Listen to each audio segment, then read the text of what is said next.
Donc je suis élu de la Chambre d'agriculture et je suis en charge du pôle développement environnement. C'est lui qui va inciter de nouvelles pratiques et dynamiser les productions. Et dans ce cadre-là, on est financé par le CASDAR, ce sont des fonds d'État et c'est un compte d'affectation spéciale pour le développement agricole rural. Dans le cadre d'un programme qui s'appelle PRDAR, qui est le programme régional de développement agricole rural.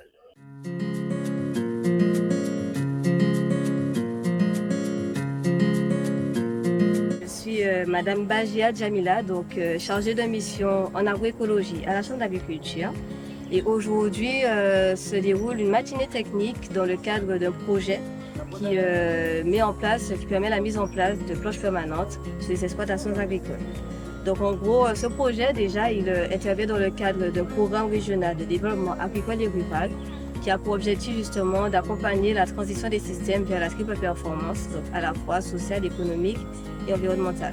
Donc les planches permanentes, c'est une technique qui se fait en France et l'objectif c'est de dupliquer cette technique, de l'expérimenter sur les exploitations pour répondre aux différentes problématiques que rencontrent les agriculteurs, notamment l'érosion.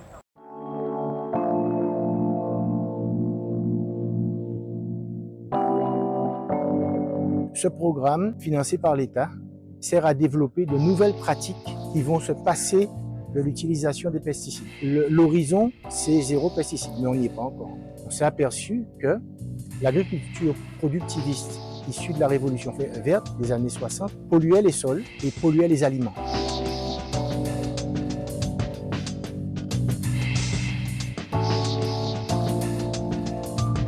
Une planche permanente, c'est une planche de culture qu'on peut considérer comme un biome, en fait, qui est surélevée.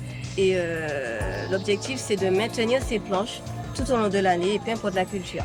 Donc, contrairement à ce que font certains agriculteurs, l'objectif, c'est de conserver, donc de mettre en culture, mais par la suite, garder l'espace de planche pour ensuite remettre une autre culture.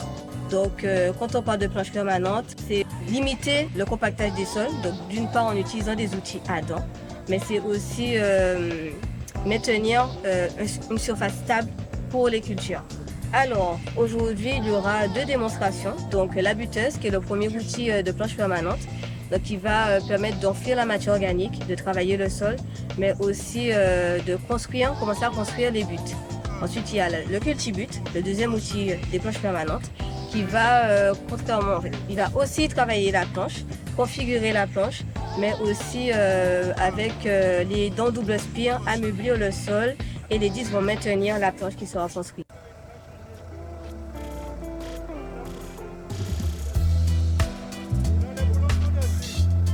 Avec cette thématique planche permanente, c'est pour promouvoir la culture. Pourquoi concevoir ces outils en co-construction? À l'initiative de paysans souhaitant travailler ensemble, mettre des connaissances en commun pour améliorer les pratiques techniques culturelles pour la production maraîchère en planche permanente. Donc, pour lutter d'une part contre l'érosion, vu le climat qu'on a ces derniers temps, il vaut mieux se préparer pour ne pas avoir de dégâts sur les champs. Protéger le sol avec les diverses strates grâce à ces outils qui demandent moins d'utilisation d'énergie fossile. Laisser le carbone du sol, il ne faut pas le libérer, il faut au contraire le garder. Produire de manière moins coûteuse pour l'agriculteur.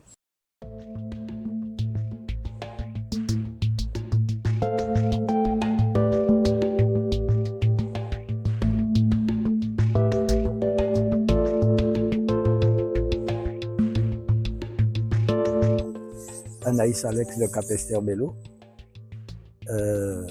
agriculteur depuis X années. Je suis producteur de bananes, pas pour longtemps. Ensuite, je suis éleveur aussi, bovin, éleveur de volailles, pigeons, poules pondeuses, etc. Bon, j'étais éleveur aussi caprin au vin. Je suis éleveur d'abeilles. Je fais un petit peu de maraîchage, un petit peu de fruits aussi. Évidemment, si je suis venu, c'est à cause de... Ça m'intéresse un outil comme ça. En plus, quand j'avais vu l'annonce, j'ai cru comprendre que je pourrais le fabriquer moi-même. Depuis très longtemps, j'avais acheté un petit tracteur et donc j'avais quelques outils et Mais par contre, je n'avais pas ce type d'outil.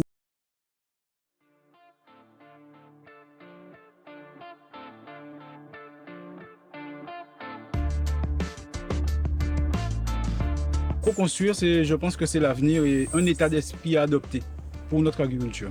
Dans un premier temps, les outils seront mis à disposition chez un agriculteur qui va l'expérimenter pendant un certain nombre de temps, voilà, pour voir comment ça fonctionne sur nos sols qui sont différents de ceux de l'Hexagone. L'idée, c'est de former des groupes par secteur pour promouvoir ces outils avec des méthodes, des techniques culturelles respectueuses du sol et aussi de l'environnement.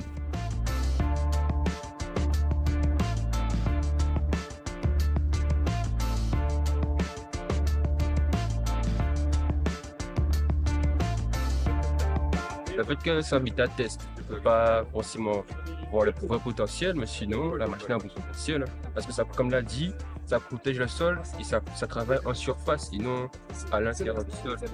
Juste qu'ils améliorent des trois choses, comme la qualité, sinon la machine est correcte. Ça ne fait pas des gros amas de terre, ça travaille juste au-dessus, dans l'intérieur. Et tous les plantes, c'est bon.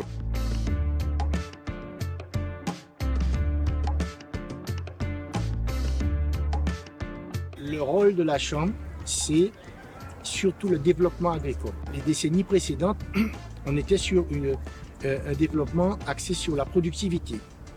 Aujourd'hui, on est sur un développement respectueux de l'environnement.